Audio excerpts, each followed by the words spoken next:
Welcome to the cruise lifestyle. Hi folks, welcome to the Cough Lifestyle. Hi folks, welcome to the cruise lifestyle. My name is Matt Halloran, your cruise director, and I am bringing you stuff, lots of stuff about cruise. Basically, last few weeks we've had a mixture of conversations and news and a few other little things. The news section as well is actually a chat that I have with Bruce Piper, who's the editor-in-chief of Cruise Weekly and Cruise and Travel Weekly, and just been finding that those chats have sort of taken up a significant amount of time in the episode. So what we're going to do is actually split that off. I'll bring you our discussion around the news articles each week, and then we'll have a separate one which will be our conversations and other sort of interactive things that sort of, I guess, educate and inform about some of the things happening around cruise and getting to know some of the products and things like that. So we're actually going to split those off. So for this one, what we're going to do is actually going to take you straight to the news. So let's hear our discussion with Bruce this week about what's happening in the cruise sphere.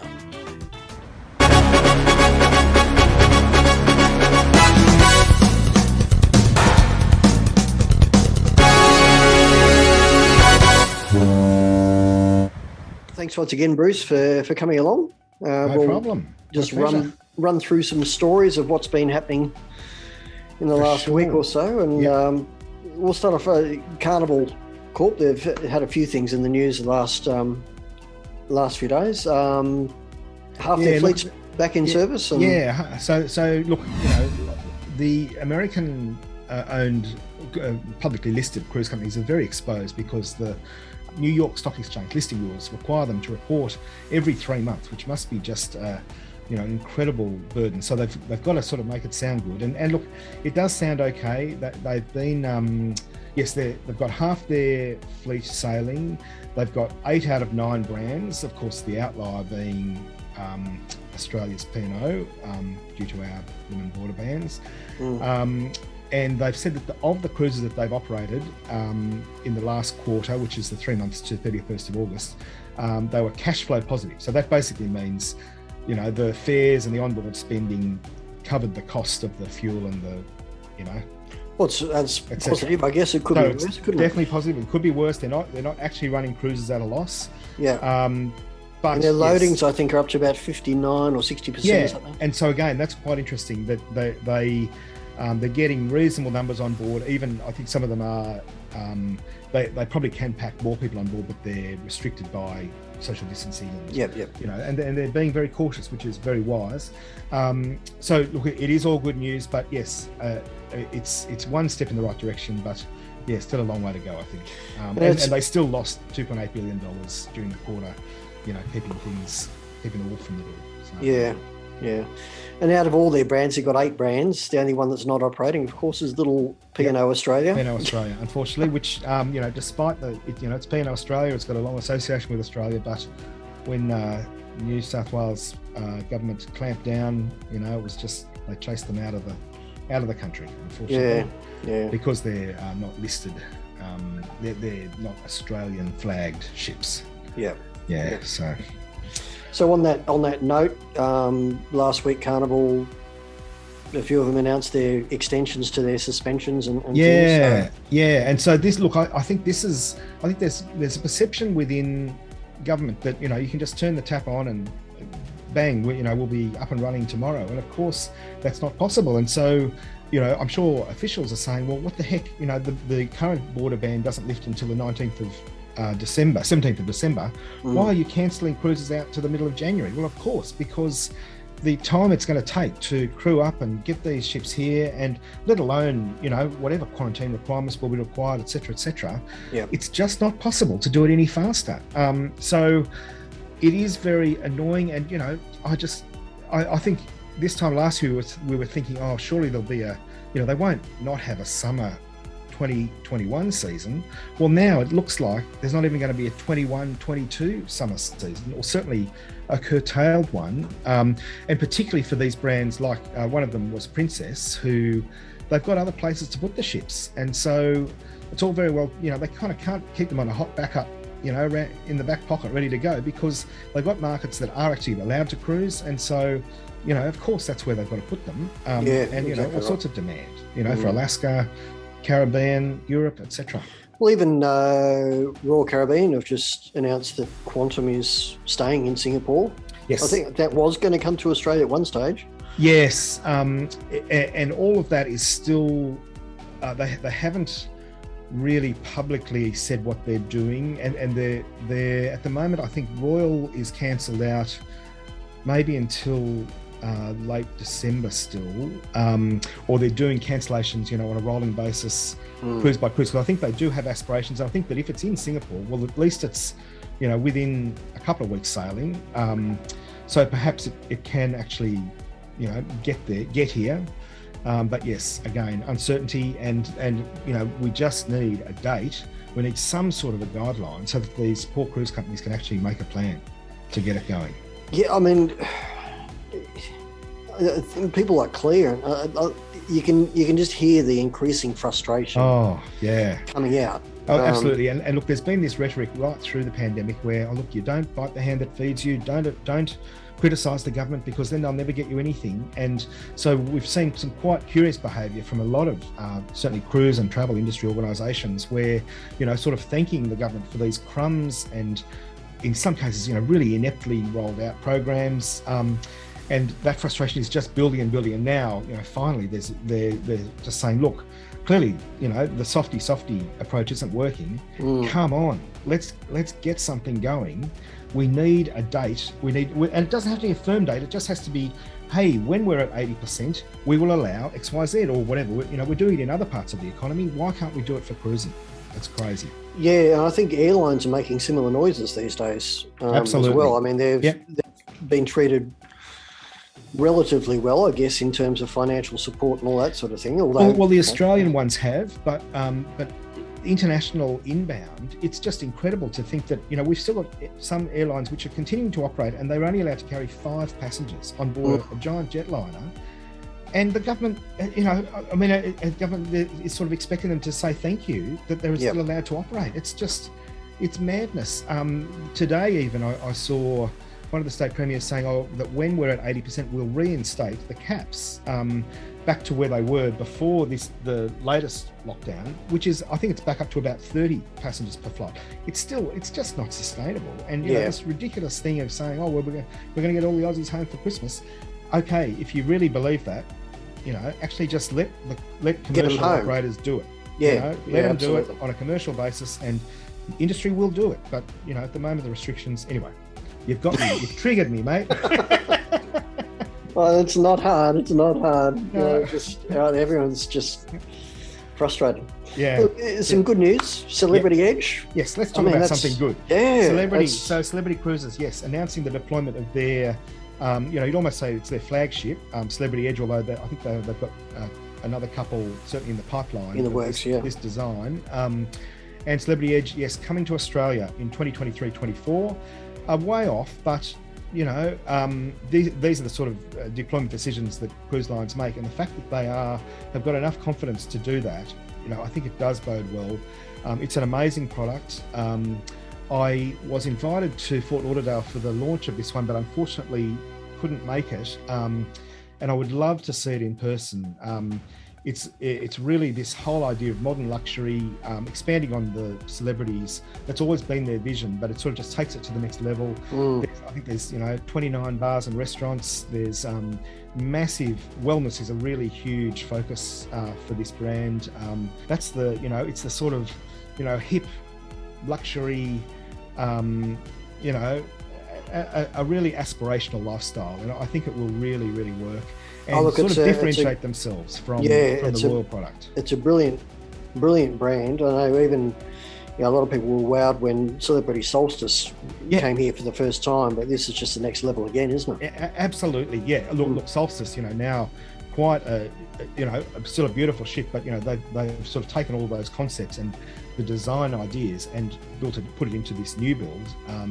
Yes, the Celebrity product. So we've had Celebrity here for many years on a regular basis. Celebrity Millennium used to come, then Solstice, which became very, very popular.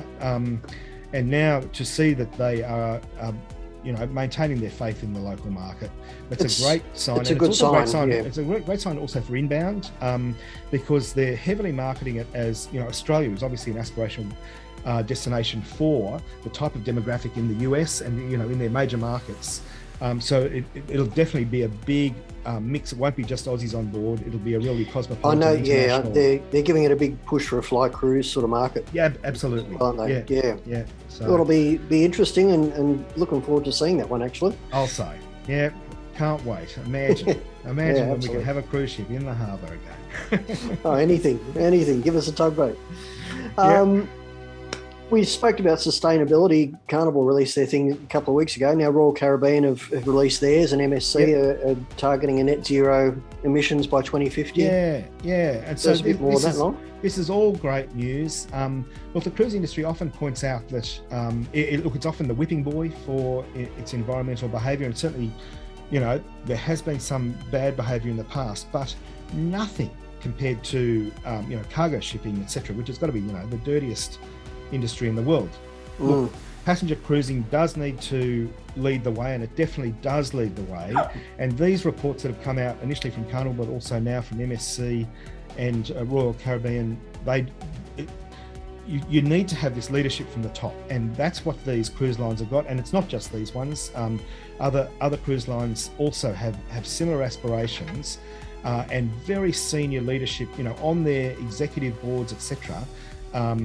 Tasked with improving the sustainability, because they recognise that you can't just go around polluting, etc., and expect to have a really long-term future.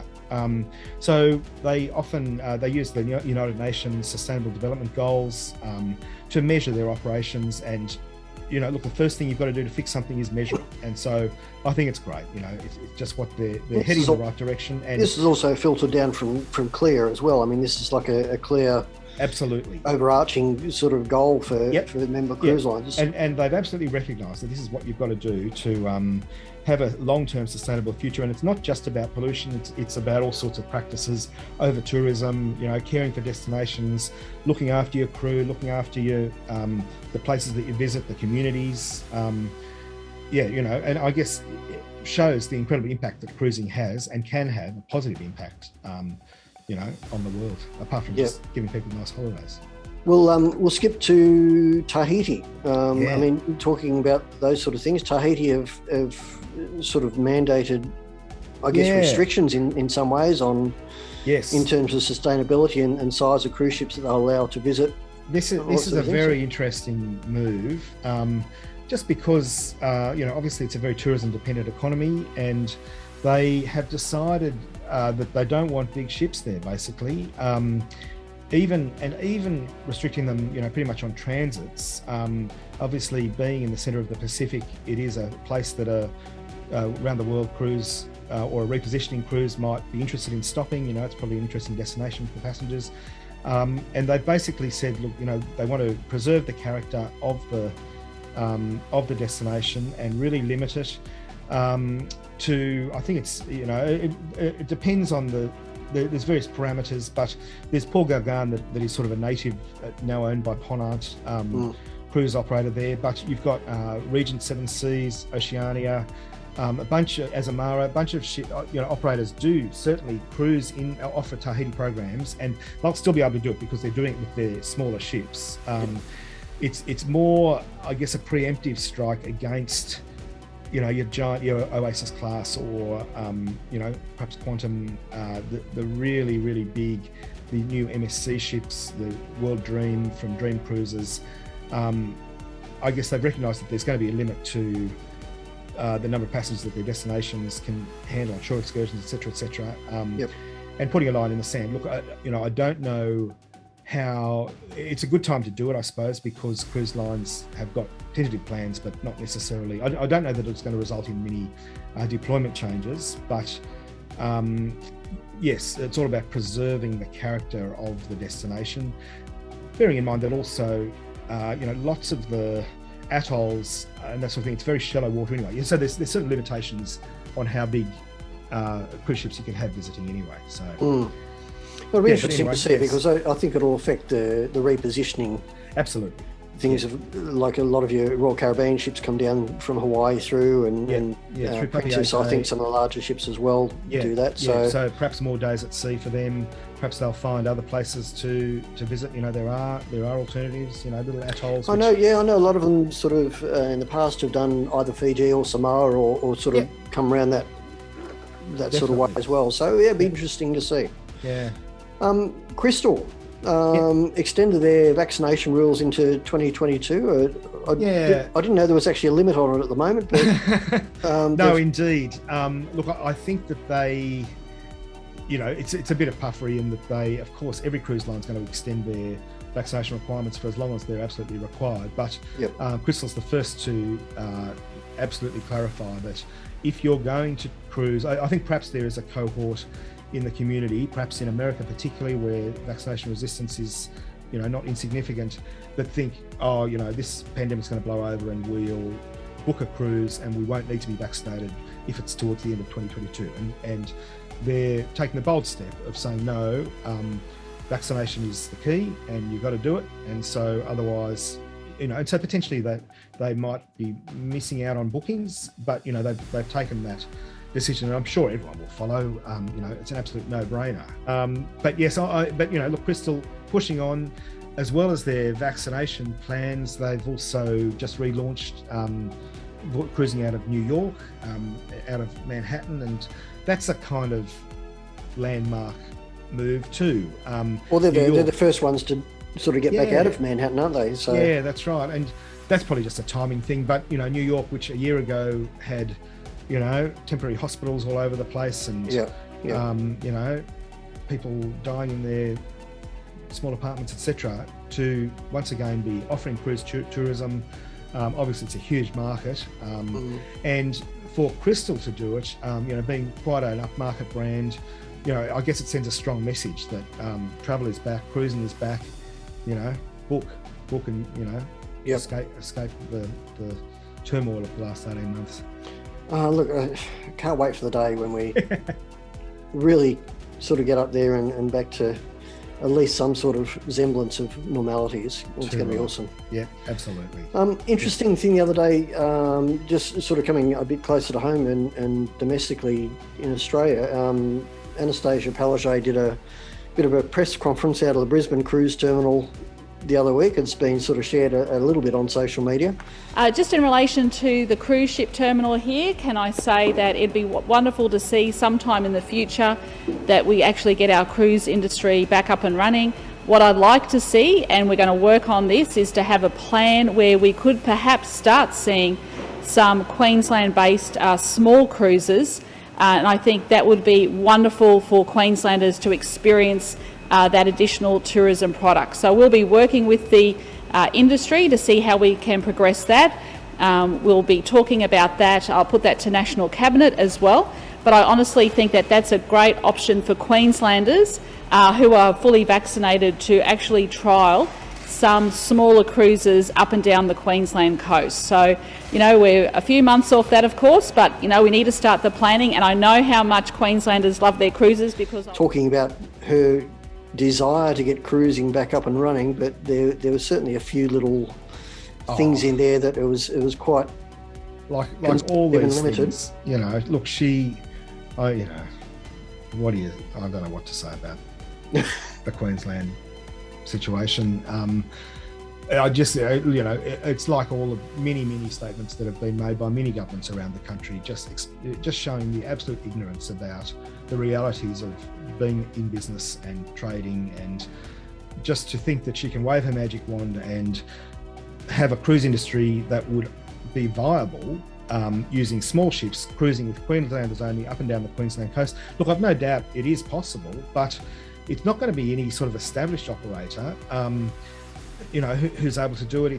There's all these caveats, and the only ones I could think of would be someone like a Coral Expeditions or something like. Yeah. And Coral have done it, but Coral, to their credit, because they're Australian flag, they've done more than 70 departures successfully. So they've already shown the way. For her to be saying, oh, maybe we'll one day be allowed to do this, and this will be great for the state because we've just spent $170 million on this new cruise terminal. I mean, it's just political puffery as far as I can see, and just doesn't, she just doesn't show any understanding of, the reality, which is that we need borders open. We need, the ability to trade. And look, then it'll be great for the Queensland tourism industry. What a great destination, but it's a network. You just can't just do it out of Queensland, just with Queenslanders, if you're going to have a viable business, in my opinion.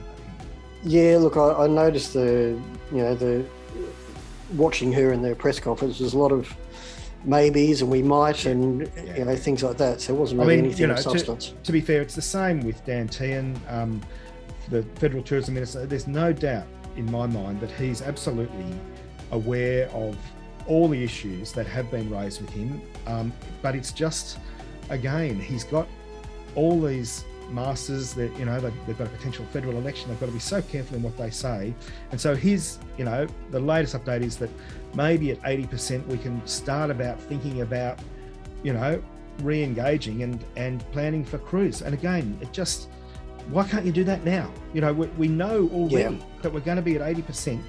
New South Wales is going to be at 80% within a month. Why can't we say, okay, whatever date that is, here are the protocols, and away we go. Anyway, yes. Well, yeah, I guess talking New South Wales, they've set dates for schools, they've set dates for places of worship and sporting things and things like that. So and requirements and So why not look at cruise as an option? At least give us some detail and some dates and some plans. But it's just crickets chirping. That's about it. Yes, very frustrating.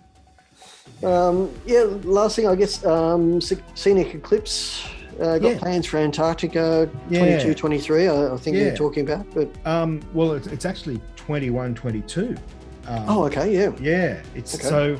So they have decided that although Australians, which is a core market for them, aren't going to be able to get there probably, there's enough freedom in the UK, US markets, in these other markets where they operate, for them to operate to Antarctica this season. And so Scenic Eclipse, having spent the last 18 months in Croatia, in the shipyard that Scenic is sort of a part owner of, and getting all sorts of upgrades, and boy oh boy, it's going to be a shiny new jewel, even though it was almost new.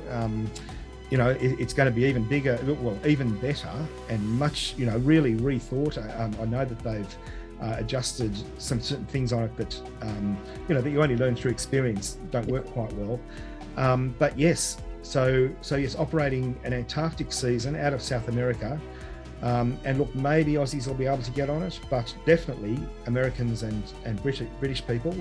It's only got 200 passengers on board, so they're confident that they can fill it, or at least get some revenue into the business, and even that is great news. Even though Australians may not be able to go on it, the fact that that's an Australian business which is finally going to get some cash flow, which supports Australian jobs, supports people locally, it's a very important move, and great to see.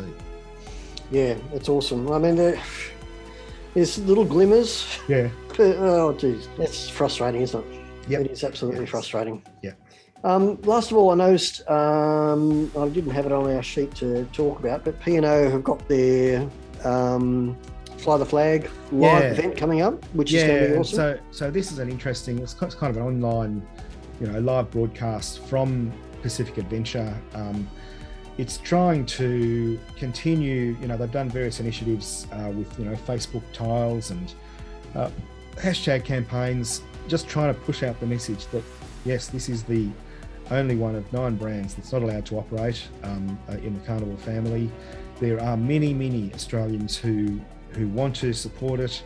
It supports destinations, jobs, supply chains, and so they're doing this online event. I think it's on the 14th of October. It's got a few sort of dignitaries, including Luke Mangan, a celebrity chef who does some of the food on board the ships, various other people, and just try to sort of support this idea that there's a groundswell of support for a cruise restart in Australia. So fingers crossed, good on them for having a go. Yeah. We've all just got to count the wins, and every incremental improvement will. It's just a matter of plugging away, isn't it? It's just like working a gold mine. You don't know where the gold is, but you know it's there somewhere. So yeah, a rich vein. Yeah, that's it. All right. Well, thanks for joining us once again, Bruce. It's been great to catch up and just talk through some of the things that are happening. Yeah, no problem. It's a great chat each week. So thank you. Fantastic. And see you next time. We'll catch up again next week. Cheers, mate. Perfect. Bye. Thank you. Well, there's certainly some interesting things in there, and the industry, I guess, has been a hard almost 18 months, 2 years in Australia in particular, just around trying to get cruising restarted and things like that. And there's a lot of frustrations that are starting to come to the fore with the industry, between industry, government, roadmaps and all that sort of thing. So that will be, I guess, an ongoing thing, and there'll be sort of a few twists and curves along the way, I'm sure, but hopefully we can actually get this industry back up and running, particularly in Australia, reasonably soon, and have some concrete plans. So next week, as I said, we're actually going to split the program into two. So we're going to have not really an episode, but we'll have a section that we'll upload each week, which will be around the news stories and discussions like we've just had with Bruce. And then we will actually have the episode of the cruise lifestyle, which will be more around educational, getting to know products, people and things around the industry. So a bit more of the entertainment side of things rather than the heavy discussions on the news topics. So next week with that